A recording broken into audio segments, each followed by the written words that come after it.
এই জন্য ছেলেদেরকে বলি, ভাইয়া নষ্ট হয়েও না, আমার নওজোয়ান ভাইয়া নিজেরে বরবাদ করে। এত বেডির দরকার নেই, পারতা না, কোনো দরকার নেই। শুধু শুধু এতটি বেডি লইয়া কোনো কাম হতো না। সারা দিন সারা রাত মোবাইলে বেডির ছবি দেখো না, এত বেডি বেড হইতে লাগে না। এত নারী দরকার নেই। জীবন মানে শুধু নারী না, পৃথিবীতে আসার উদ্দেশ্য শুধুই নারী না। এক মহিলার ছবি, মহিলার সাথে প্রেম, এক নারীর দিকে নিয়ে সারা দিন রাত নারে দোস্ত। মানুষ এত মাতাল হওয়ার কথা না, এত পাগল, এত তার সিরা মানুষ হয়। নারী তো প্রয়োজন মানুষের মধ্যে। মানুষের মধ্যে ক্ষুধার চাহিদা, এটা কে দিছে? তো পূরণের ব্যবস্থা আল্লাহ রাখছে। মানুষের মধ্যে পানির তৃষ্ণা, এটা কে দিছেন? তো এটা পূরণের ব্যবস্থাও কে রাখছেন? মানুষের লজ্জাস্থানের চাহিদা, শাহওয়াত, এটা আল্লাহর দেওয়া। কার দেওয়া? এটা পূরণের হালাল পবিত্র ব্যবস্থাও আল্লাহ রেখেছেন কিনা বলে। তো তাইলে আর সমস্যা কি? তাইলে আর সমস্যা কি? এর জন্য এরকম কুত্তার মতো হয়ে যাওয়ার অর্থটা কি বেটা? 24 ঘন্টা নারী, ছবি, নর্তকী, নাচ, গান, জিনা, ব্যভিচার, অশ্লীল দৃশ্য আর মেয়ের পিছনে পড়ে থাকার মধ্যে সার্থকতাটা কি বেটা? এমন সুন্দর যৌবন, 16, 17, 18, 20 বছরের এমন সুস্থ সবল শরীর দেহটাকে বাস কেমনে নষ্ট করে দিলা? কেমনে নষ্ট করে দিলা? ওফ, আমি বুঝি না এটা। এটা কি হায়াত নষ্ট করে দিল, কি চমৎকার জিন্দেগিটা শেষ করে দিল। হায় হায়, আল্লাহ আমাদেরকে মাফ করে দেন। যে ভাইরা উদ্যোগ নিছেন, আল ইসলাম পাঠাগার, মাশাআল্লাহ, সংশোধন, আগে ফিকির করবেন। শুধু কেবল ফেসবুক, শুধু মোবাইলে ছবি আসলো, ইউটিউবে ছবি আসলো, ফেসবুকে এই করেছেন সেই করেছেন, শুধু এতটুকুতেই খুশি হইবেন না। বরং নিজের সুন্দর, নিজের আখলাক, নিজের পরিবর্তন, নিজের সেজদা, নিজের নামাজ, নিজের বন্দিগি, এটার দিকে নজর। আমরা এই করেছি, ওই করেছি, মানুষের কল্যাণে এই করেছি। মানুষ কিন্তু আমনেও কথা কয় না, আপনি নিজেও তো কি নিজের কল্যাণের ফিকির করবেন, নিজের ফিকির করবেন। আল্লাহ আপনাদেরকে উত্তমভাবে তৌফিক দান করে। তাহলে আমার বক্তব্যটা ছিল এটাই, ইসলাম সংশোধন করতে হবে নিজের, 1 নম্বরে। আর প্রথম সংশোধন ঈমান, আকীদা। প্রথম সংশোধন কিসের? 2 নম্বর ইবাদত, মানে আমল। 3 নম্বর হলো মুআমালাত, লেনদেন। আমরা চলতে গিয়ে জীবন চলার পথে জমির বেচা কিনা, এরপরে আমাদের সমস্ত উৎপন্ন কর্ম, আমরা যে উপার্জন করি, উপার্জনের যার যেটা পন্থা, চাকরি বলেন, ব্যবসা বলেন, ক্ষেত বলেন, যেটাই বলেন, যে যেমনি রোজগার করেন, এর রোজগার মানেই লেনদেন। রোজগার মানে কি? কেউ পণ্য দেয়, কেউ টাকা দেয়, কেউ শ্রম দেয়, কেউ মজুরি দেয়, এই না কথাটা? মানে লেনদেন হয় এখানে। আমি শ্রম দিচ্ছি, আপনি আমারে পারিশ্রমিক দিচ্ছেন। আমি মাল দিচ্ছি, আপনি আমারে কি দিচ্ছেন? টাকা দিচ্ছেন। আমি জমি দিতেছি, আপনি আমারে মূল্য দিতেছেন, মানে লেনদেন। এইটাই মুআমালা। এইটাকেও সংশোধন করা চাই। এটার মধ্যে কোনো হারাম আছে কিনা, সুদ আছে কিনা, ঘুষ আছে কিনা, অবৈধ উপার্জন আছে কিনা, হারাম আছে কিনা, এটাকে বাছাই সংশোধন। আপনি যেমন কোম্পানি বলছে আপনারা এভাবে আমরা কিস্তি দেব, আপনার থেকে এভাবে টাকা নেব, আপনি এটা তো কোম্পানি না বলছে। আপনার উচিত একজন আলেমে দ্বীনকে জিজ্ঞেস করা যে হুজুর, আমার দোকানের ব্যবসাটা হলো এই, আমারে এই কোম্পানি এভাবে মাল দিতে চায়, এভাবে টাকা নিতে চায়, আমার এটা দেওয়া নেওয়া ঠিক হবে কিনা? এটা কি 10টা মিনিট, আধা ঘন্টা একজন আলেমের কাছে জিজ্ঞেস করে নেওয়া যাইতো না? কথা বলেন না কেন? না, কিন্তু আপনি দেখেন এটা জিজ্ঞাসা করতে রাজি। আমার সম্পদের উপরে এটা জিজ্ঞাসা করা উচিত যে আমার লেনদেনটা সহি কিনা। এই যে আমাদের সমাজে যুগ যুগ ধরে বন্ধকের যেই সিস্টেম আজও বদলানো যাচ্ছে না, অথচ এটা 100 যে আধা 30 শতক 20 শতক আধাখানি জমি আমনে আমি দিলাম, আর আমনের থেকে আমি 50,000 টাকা নিছি বা 1 লাখ টাকা দিছি, বিনিময়ে আমনের কাছে আমি 20 শতক জমি কি রাখছি? বন্ধক রাখছি, আর আমনের থেকে আমি টাকা নিছি 50,000। এখন আমাদের দেশের নিয়ম কি? যে যতদিন পর্যন্ত এই 50,000 টাকা সুদ না করবে, এবারে না দিতে পারবো, অতদিন এই 20 শতক জমি উনি ভোগ করবে। এটা না নিয়ম? এটা 100 হারাম, 100 হারাম, হারাম হারাম হারাম, হারাম ব্যাপার, হারাম খাইলা তুমি, হারাম। যদি বলেন ওমা আপনি নতুন করে এই কথা কইলে ওই বলি হুজুর, না আমি নতুন করে কইলে ওই তো না জানতা, আপনি আপনার পুরান কথা খাই না, শুধু আমাদের মানা করছি, আমি তো জামুগা, এখন বয়ান শেষ হইলে তো আমার গাড়ি রেডি, আমি দৌড় কুমিল্লা, আমি কীর্তম আপনার কান্দে লই বই দেব। আপনারে বললাম হ্যাঁ, এবার যদি আপনি বলেন না হুজুর এটা হারাম না, আপনার কাছে হুজুর আছে, অন্য কেউ বলছে এটা জায়েজ, তাহলে কে বলছে আমারে জানাইলে এরপরে আমার বিচার যেদিন হবে সেদিন আমি বটনি লাগাবো আমার সামনে কানে ধরা, এবং ভিডিও হইব, রেকর্ডিং হইব, সারা দেশ দেখবো, আপনি বিচারের দিক ঘোষণা দিয়ে আর আমরা বলে। তাহলে কথার কথা একটা উদাহরণ দিলাম, অসংখ্য গাছের ফল, পুকুরের মাছ আপনার আন্দাজের উপরে বিক্রি করে ফেলে, ও বল মানে মুকুল বের হইতে হইতেই কি বিকতে লাগে, ফল বিক্রি করে ফেলে, এটা কি হালাল না হারাম জিজ্ঞেস করছে? ওদের এমনি তো চলতে আছে, এমনি চলবে, এমনি তো কত মানুষে বিড়ি খাইতে জন্য সবাই বিড়ি খাই দেবে, কত মানুষে তো টেলিভিশন দেখতেছে, তো এই জন্য বুঝি টেলিভিশন জায়েজ হয়ে গেছে, নাটক সিনেমা দেখা কি হয়ে গেছে, জায়েজ হয়ে গেছে। তাই অনেক মানুষ কোনো গুনাহ করলেই সেটা কি হয়ে যায় না, হালাল হয়ে যায়। আল্লাহ আমাদেরকে বুঝদান।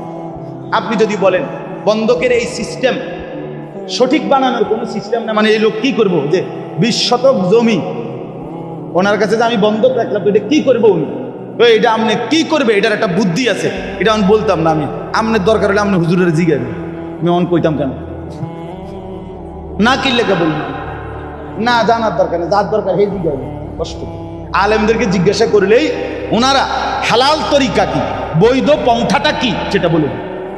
কথা বুঝছেন কিনা বলে? প্রত্যেক পন্থারই বিকল্প হালাল পন্থা আছে, আছে কিনা বলেন না কেন? মদের বিকল্প মধু আছে, বুঝেন না? সুদের বিকল্প ব্যবসা আছে, হালাল ব্যবসা। আল্লাহ এই জন্য বলছে আমি সুদে না হারাম করছি, কিন্তু ব্যবসাকে তো হালাল করছি। তাহলে বিকল্প হালাল পদ্ধতি আছে কিনা বলেন? আচ্ছা, আপনি জেনে নিবেন। 3 নাম্বার। 4 নাম্বার হলো মুআশারাত, আচরণ, পারস্পরিক আচরণ, মা বাবা, স্ত্রী, সন্তান, ভাই বোন, চাচা মামা, ফুফা খালু, পাড়া মহল্লা, প্রতিবেশী, আত্মীয় স্বজন, বন্ধু পথিক, মুসাফির, এতিম, গরিব, ফকির, মিসকিন, অসহায়, এই সমাজের আমাকে বাদ দিয়ে যত মানুষ, কার সাথে আমার আচরণ কি হবে এটা জানা, এটা ঠিক করা, এইটাও আমার সংশোধনের অংশ। কথা বুঝছেন? মার সাথে আচরণ যা, স্ত্রীর সাথে আচরণ তা কেমন, সন্তান ভাইয়ের সাথে কেমন, নিকট আত্মীয়ের সাথে আচরণ কেমন, দূরের আত্মীয়ের সাথে আচরণ কেমন, এইটার স্তর জানা চাই, এটার স্তর জানা চাই। মাকে প্রাধান্য দিয়ে স্ত্রীকে জুলুম না করা, স্ত্রীকে প্রাধান্য দিয়ে মার উপরে জুলুম না করা, প্রত্যেককে তার হক আদায় করা। এই আল্লাহ আমাদেরকে বুঝ দান করে। 5 নাম্বার হলো আখলাক, আমাদের অন্তরের ভিতরে চরিত্র। প্রত্যেক মানুষের অন্তরে 2 রকমের চরিত্র আছে, কিছু মন্দ চরিত্র, কিছু উত্তম চরিত্র। মন্দ চরিত্রগুলো সরিয়ে ফেলা, আর উত্তম চরিত্রগুলো নিজের মধ্যে তৈরি করা, সংশোধন করা। যেমন আপনার মনে করেন কৃপণতা, এই মানুষের ভিতরে থাকে, কৃপণতার একটা অভ্যাস, এটা একটা মন্দ চরিত্র, এটা দূরে সরানো উচিত। দানশীলতা, পরোপকার, এটা একটা উত্তম চরিত্র, এটা আনয়ন করা উচিত। পরের গীবত, পরের প্রতি ঈর্ষা, মানে কারো কিছু ভালো দেখলেই গাও জ্বলা, হিংসা, ঈর্ষা, হিংসা, এটা একটা কি মন্দ চরিত্র। অপরের কল্যাণ দেখে খুশি হওয়া, এটা একটা উত্তম চরিত্র। তাহলে ওই মন্দটা সরানো, উত্তমটা আনা, এটা আমাদের দরকার। তাহলে আমি অল্প কথায় বললাম। 1 নাম্বার আমাদের ঈমান আকীদা সংশোধন করা উচিত। 2 নাম্বার ইবাদত আমল সংশোধন করা উচিত। 3 নাম্বার লেনদেন সংশোধন করা উচিত। 4 নাম্বার পারস্পরিক আচরণ সংশোধন করা উচিত। 5 নাম্বার আখলাক, মানে ভেতরের চরিত্র সংশোধন করা উচিত। তাহলে ইসলাহি মাহফিল এবার বলেন তো কি পরিমাণ দরকার? কথাটা বুঝছেন কিনা বলেন? এগুলো একটা একটা করে ধরে ধরে ধীরে ধীরে ঠিক করা দরকার, শোনা দরকার, বুঝা দরকার, সংশোধন করা। এই জন্য আমি অনুরোধ করলাম যেই ভাইরা আলহামদুলিল্লাহ উদ্যোগ নিছেন, আজকের মজলিসও সাজাইছেন এবং আপনারা ভিন্ন আরো আয়োজনও করছেন, আপনাদের এই সব আয়োজনে আল্লাহ তাআলা বরকত দান করেন। আর আপনারা যারা মসজিদের কমিটি আছেন, মসজিদের ইমাম সাহেব, খতিব, মুয়াজ্জিন সাহেব আছেন এবং মহল্লার মুসল্লি আছেন, আপনাদের কাছে অনুরোধ, আলহামদুলিল্লাহ আপনাদের ফেনী সমৃদ্ধ এলাকা, ফেনী জেলা ওলামায়ে কেরামের জেলা, ওলামায়ে কেরামের জেলা, উপযুক্ত আল্লাহওয়ালা মুত্তাকি ফরহেজগার ওলামায়ে কেরাম আলহামদুলিল্লাহ আছে এখানে। এই জন্য আপনারা মাঝে মাঝে 2 মাস পরে পারেন, 3 মাস পরে পারেন, এরকম ইসলাহি মজলিস করার চেষ্টা করুন। জনপ্রিয়তা কোনো জরুরি না, কোনো বক্তার জনপ্রিয়তা আছে, উনি আইলে কিছু লোক বেশি হইব না, এই জনপ্রিয়তার মোহ এটা ঠিক না। আমার জনপ্রিয়তা মূল মাকসাদ না, সংশোধন মূল মাকসাদ। কথা বুঝছেন কিনা? এই কাজেই 50 জন হোক, 20 জন হোক, 10 জন হোক, মুসল্লিরা আপনাদের যদি একটা একটা অজু, গোসল, নামাজ, সূরা, কেরাত, দোয়া, কালাম, আপনাদের ঈমান, আকীদা, লেনদেন ধীরে ধীরে সুন্দর হয়, ঠিক হয়। সামান্য একটু খেয়াল করলে হয়তো অনেক কিছু ঠিক হয়ে যাইত, কিন্তু আপনি খেয়াল করছেন সেজদার মধ্যে পিছন দিয়ে যদি 2 ঠ্যাং উঠতে যায়, দোনো পাও একসাথে উঠে যায়, নামাজ একেবারেই বাতিল, নামাজ আর হবে না। ওই নামাজ সহু সেজদা দিলে হইতো না, নামাজ এটা একবারে বাতিল। এখন আমি নিজ চোখে দেখছি, আপনারা একটা দিন একটা মসজিদের সেজদার পরে একটা ভিডিও করাইয়া দেখতেন যে পিছিয়ে দিয়ে কিটা হয়, কথাটা আমার বুঝছেন। অথচ এটা একটা ছোট্ট বিষয় যে আপনারই না মনে রাখা যে আমার দোনো পাও যেন অবশ্যই মাটির সাথে, ফ্লোরের সাথে কি করে থাকে, লাইগা থাকে। তো এটা যদি আমার কারো যদি এই বেখেয়ালে উঠে যায় সবসময় এই অভ্যাস, তাহলে উনি যে এটা ঠিক করে নাই, তো উনি হাসরের ময়দানে গিয়ে দেখবো ওনার কোনো নামাজ নেই, কিন্তু উনি তো পড়ছিল। কথা বোঝেন নাই আমার? কিন্তু ঠিক করেন, তাহলে মুশকিল কিনা বলে? মুশকিল। এরকম অনেক বিষয় আছে। এই জন্য আমি বলবো আপনারা ওলামায়ে কেরামকে দাওয়াত করে এনে মসজিদের ইমাম সাহেব, খতিব সাহেব, ওনাদের বয়ান, এগুলোর দ্বারাও জুমার বয়ান পরিবর্তন শেখার নিয়তে শুনবেন। জুমার নামাজের বয়ান 52 সপ্তাহ জুমার বয়ান হয় 1 বছরে, মানুষের সংশোধনের জন্য যথেষ্ট। কিন্তু সামনের 2 কাতারের মুরব্বী, মাঝ বয়সী ইমাম সাহেবের ওয়াজ শুরু জুমার দিন, এবারে জুরানি শুরু, মানে বর্ষি দিয়া মাছ ধরে, বর্ষি দিয়া মাছ ধরে যেমনি এমনি ঠোক্কর মারে, এই রুমে বেড়া বয়ে বয়ে মাছ ধরে। ইমাম সাহেবের জুরানি মানে বয়ান শেষ, ওনার জুরানি শেষ। হ্যাঁ, আপনি ওনারে বলবেন চাচা আর জিমাইতেন না, আরে জিমাইলাম হইলে ইমাম সাহেব তো ওয়াজ করে না, এটা ইমাম সাহেবের দোষ। ইমাম সাহেব ওয়াজ বন্ধ করলো কেন? এই জন্য চাচার জুরানি বন্ধ হয়ে গেছে। আর পিছনের ছেলেরা এই ঠেলা ঠেলি, ধাক্কা ধাক্কি, রসিকতা, মোবাইল অথবা দুষ্টমি, ফালতু কথা। আহা, তাহলে পেছনের এই নওজোয়ান, এদেরও এই আল্লাহর কথার থেকে কিছু দরকার নাই, সামনের এই জিমাইনা গলার কাছেও দরকার নেই। তো আল্লাহর কথা শুনবে কে, শিখবে কে, জীবন সাজাবে কে? যদি বলেন সবাই, আমি বলি না, সবাই না রে বাপ। সবাই যদি এই সমাজে পচে যেত, নষ্ট হয়ে যেত, তো আসমান, সূর্য আর চন্দ্র আর উঠত না। কিছু ভালো মানুষ, কিছু নেককার, কিছু চরিত্রবান, কিছু দিনদার, কিছু আল্লাহওয়ালা, কিছু তাহাজ্জুদ গুজার, কিছু সেজদাওয়ালা, কোরআন পড়নেওয়ালা আছে বলেই তো সূর্য উঠে, চাঁদ উঠে, রাত আর দিন আসে, আল্লাহর দয়া হয়। সিটার বাটপার, সুদকুর, ঘুষকুর, হারামখোর, মদকুর, নেশাখোর, জুয়ারি, তাদের জন্য সূর্য চন্দ্র উঠে না, আল্লাহকে যারা সেজদা করে তাদের কারণে। অতএব দয়া করে, মেহেরবানি করে হায়াত কাজে লাগান, সময় কাজে লাগান, জিন্দেগি কাজে লাগান। আমি শুধু আয়াতের তরজমাটা বলি, এটাই কথা। ইন্না ইদ্দাতাশ শুহুরি ইনদাল্লাহি 12 শাহরান, আল্লাহ বলেন ফি কিতাবিল্লাহি ইয়াওমা খালাকাস সামাওয়াতি ওয়াল আরদ। আল্লাহ বলেন আসমান জমিন সৃষ্টির আগেই লৌহে মাহফুজে আমি আমার কুল কায়নাতের তাকদীর যখন লেখাইছি, সেই সময় আমি আল্লাহ এই পৃথিবীর জন্য সিদ্ধান্ত নিয়ে রাখছি, এই পৃথিবীতে মাস হবে 12টি। মাস হবে কয়টি? 12। ইয়াউমা খালাকাস সামাওয়াতি ওয়াল আরদ, আসমান জমিন সৃষ্টির শুরু থেকেই আমি আল্লাহ, সৃষ্টির প্রথম মিনিট থেকেই 12 মাসের বছর আমি আল্লাহ চালু করে দিয়েছি। এই সময় আমি চালু করে দিছি। এই যে 12 মাস, এই যে সপ্তাহ, এই যে দিন, এই যে রাত, এই যে সকাল, দুপুর, বিকাল, প্রথমেরটারে কয় সকাল, এরপরে হইলে কয় দুপুর, এরপরে হইলো বিকাল। এগুলো তো আপনার জাতিসংঘের ফয়সালা, ঠিক না? এটা জাতিসংঘের সিদ্ধান্ত। তো মানে প্রথমে সকাল, এরপরে দুপুর, এরপরে বিকাল, নাকি? কথা বলেন না কেন? 7 দিনের সপ্তাহ, 12 মাসে বছর, এগুলো আমেরিকার সিদ্ধান্ত। আল্লাহ বলে এটা আমার ফয়সালা।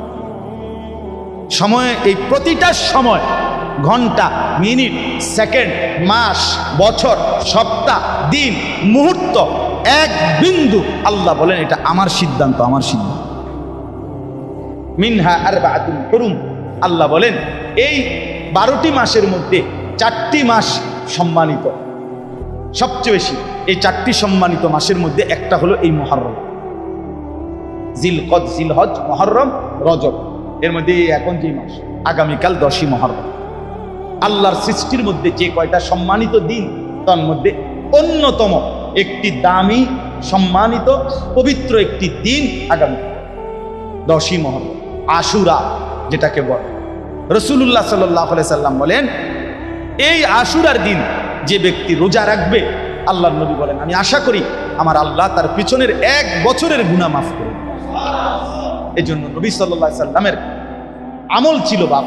নবীজি সাল্লাল্লাহু আলাইহি সাল্লাম আশুরার রোজা রাখতেন, সাহাবায়ে কেরামকে রাখতে বলতেন, এবং ইন্তেকালের আগের বছর বলছিলেন যে আমি 10 তারিখের সাথে 9 তারিখও একটি রোজা মিলাইয়া রাখবো, মানে 2 দিন। আলহামদুলিল্লাহ, এই জন্য 9 এবং 10, অথবা কেউ ইচ্ছে করলে 10 এবং 11, এই 2 দিন নফল রোজা রাখলে অনেক সওয়াব পাইবেন। নবীজি বলছেন রমজানের পরে বাকি 11 মাসের মধ্যে সবচেয়ে শ্রেষ্ঠ নফল রোজা হলো এই মুহররমের রোজা। আফদালুস সিয়ামি বাদা রমাদান শাহরুল্লাহিল মুহাররম।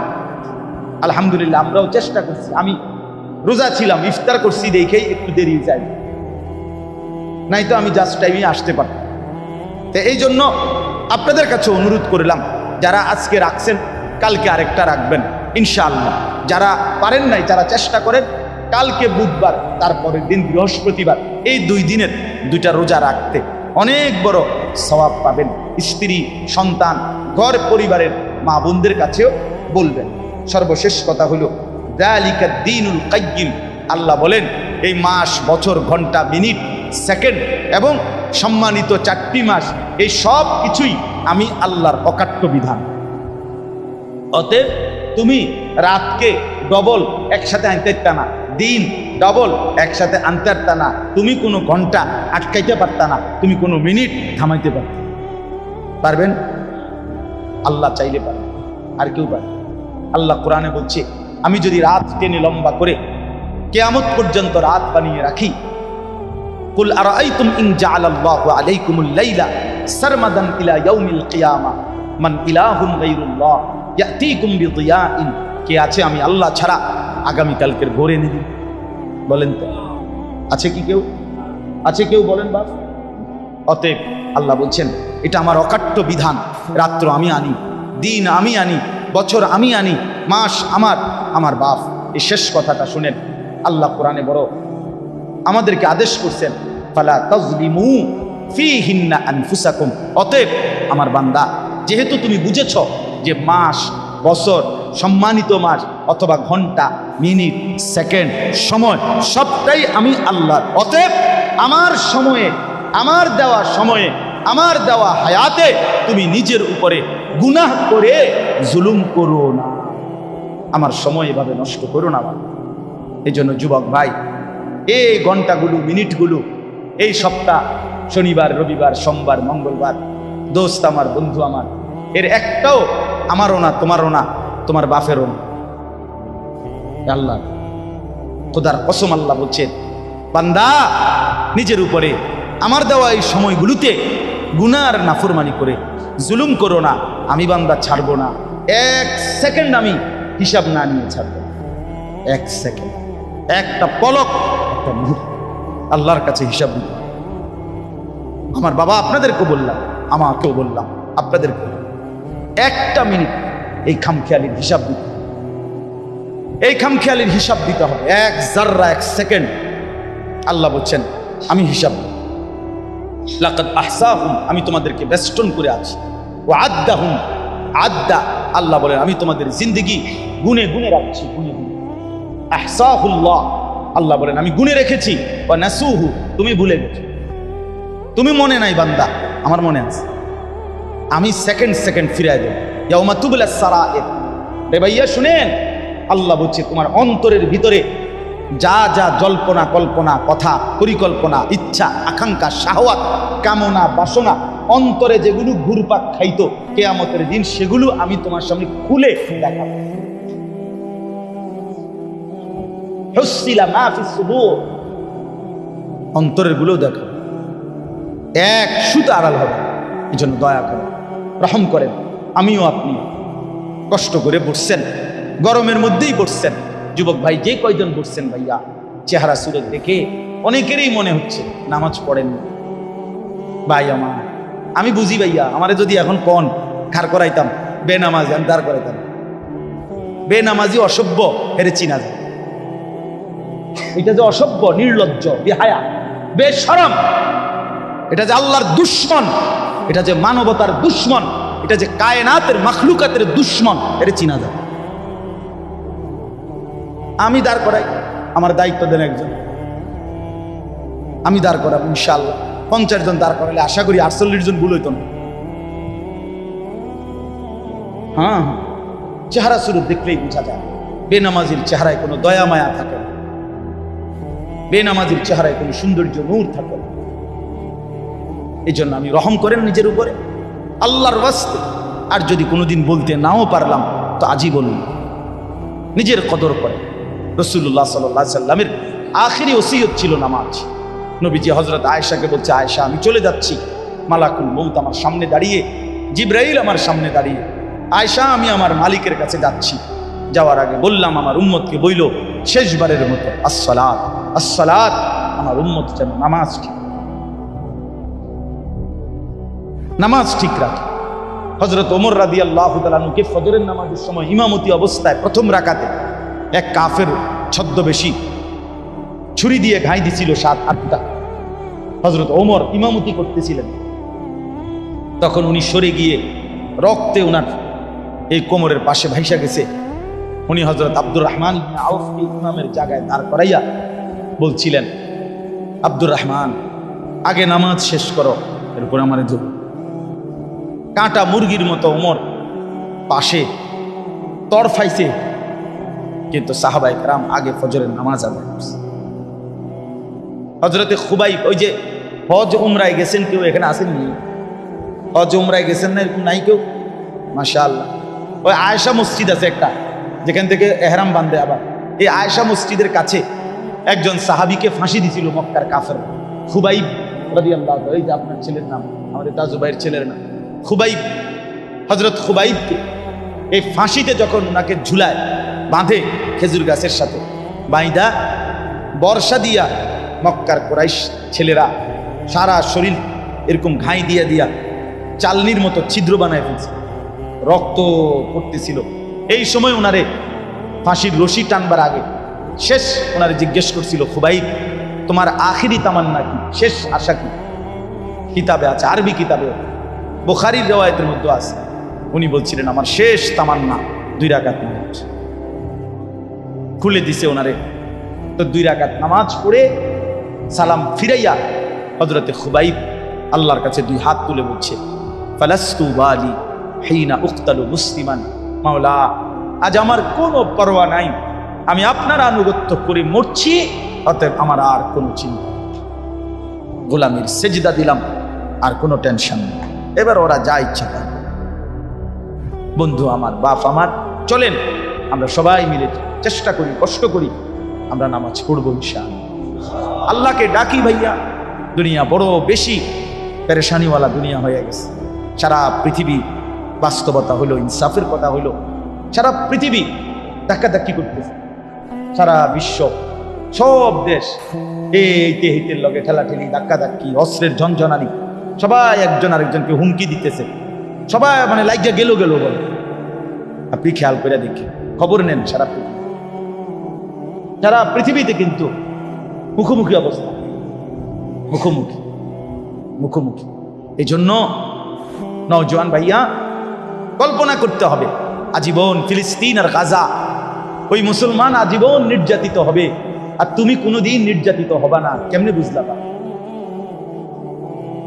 হ্যাঁ, রোহিঙ্গার মুসলমানরা আজীবন কষ্ট পাবে, তুমি কোনোদিন কষ্ট পাইবা না। কেমনে বুঝলা বাপ? হ্যাঁ, এই তামাশা। বাপ বিদেশ, ভাই বিদেশ, দেশে বইয়া মোবাইল টিফোন আর বইয়া বইয়া বেডির ছবি দেখুন। আমি তো দেখছি রে বাপ, প্রবাসীর কষ্ট কাকে বলে। আমি যতবারই হজ উমরায় যাই, প্রবাসীদের কাছে তো যাই, তাদের রুমে দেখি, এই ছোট্ট ছোট্ট রুমে 12 জন 14 জন 16 জন থাকে, 14 ঘন্টা ডিউটি করে, 12 ঘন্টা ডিউটি করে এই প্রখর রৌদ্রের মধ্যে। এরপরে আবার আইসা নিজের রান্না নিজে রান্ধে, নিজের কাপড় চোপড় নিজে ধোয়। কে ধুইয়া দিবে? কে ধুইয়া দিবে? আমি 33 দিন হজে ছিলাম। আমার ছোট 3 বছরের মেয়ে প্রতিদিন না হলে 2 বার, কমপক্ষে 2 বার আমার লগে কথা বলছে, প্রতিদিন 2 বার। আমি আমার বিবির সাথেও এতবার কথা বলি নাই, কারোর লগে না, কিন্তু ওই আমার লগে কথা কইব, আমার এটা সারাক্ষণ মনে হইত। মাত্র 33 দিন আছিলাম গোনা গোনা, কিন্তু আমার কলিজা ছিঁড়া গেছে। আমার ছোট্ট মেয়েটার আমি দেখবো কখন, আদর করবো কখন। আর ওই বেচারা দে 1টা বছর, 2টা বছর, 3টা বছর স্ত্রী সন্তান ফেলে এই কষ্ট করে প্রবাসে থাকে। আহা, বিনিময়ে তার স্ত্রী সন্তান দেশে 2 হাতে মোবাইল টিপে টাকা পয়সাগুলো দেদারছে, যা মন চায় তাই। হায় জালেম, কি করবে? কি করবে? ওই বেচারার কলিজা পানি করা টাকা, রক্ত পানি করা টাকা। আল্লাহ আমাদেরকে মাফ করে দেন। আমরা নিয়ত করলাম তো ইনশাআল্লাহ। যুবক ভাই, কি খবর? নিয়ত করেন, নিজেকে বল। হ্যাঁ, আবারও বলছি, কেউ কেউ তোমার ঘরে মনে রাখে এই সময় তোমার চুলের বাম্পার সাইবার টাইম কারো নাই। তুমি বেকুব দেখে তুমি মনে করছো কতজন আছে, হুদ্দা মানুষের কামের অভাব নাই।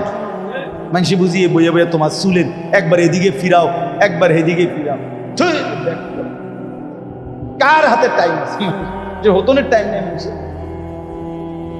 আকাম শুধু শুধু নিজে নিজে বোকামি করছে। আল্লাহ আমাদেরকে বুঝ দান করে। সব ছেলে ভাইয়া কেউ মনে রাখবেন, আপনাদের সবাইকে বলি, দুনিয়া একজনের জন্য থামে যায়। এই সামনের সিএনজি অ্যাক্সিডেন্ট, 3 জন লোক মরে গেছে মনে করে, তবুও পিছনের সিএনজি থেমে যায় না, ছাড়ি দিয়ে যায় না, কারো হাতে সময়। আমি সব সময় বলি, দুনিয়া বড় স্বার্থপর, বড় স্বার্থপর। আগের গাড়ি অ্যাক্সিডেন্ট করলো, পিছনের গাড়ি, তার হাতে সময় নাই। একটু জ্যাম বাজলে চিৎকার শুরু করে, এই বেটা, আরে কাটা মরছে টরছে পরে বেটা, রাস্তা ক্লিয়ার করবে, সময় নাই আমার। এই তো দুনিয়া, এই তো দুনিয়া। আপনি মরবেন যেদিন, সেদিনও আপনার স্ত্রী সন্তান যদিও কাঁদবে, কিন্তু ওই দিন রাইতেও তারা ঠিকই ভাত তরকারি খাবে। হ্যাঁ, এই ঘরে তাই না দিছে, এরা যাইতে আরো ভালো করে খাওয়ায়। যে কান্দাটা কাঁদছ, আরো বুদ্ধুর গুস্ত লো, ভাত লো, আরো ধোকা। দুনিয়া ধোকা। দুনিয়া কি? ধোকা, ধোকা, ধোকা, ধোকা, ধোকা। আল্লাহ আমাদেরকে মাফ করে দেন।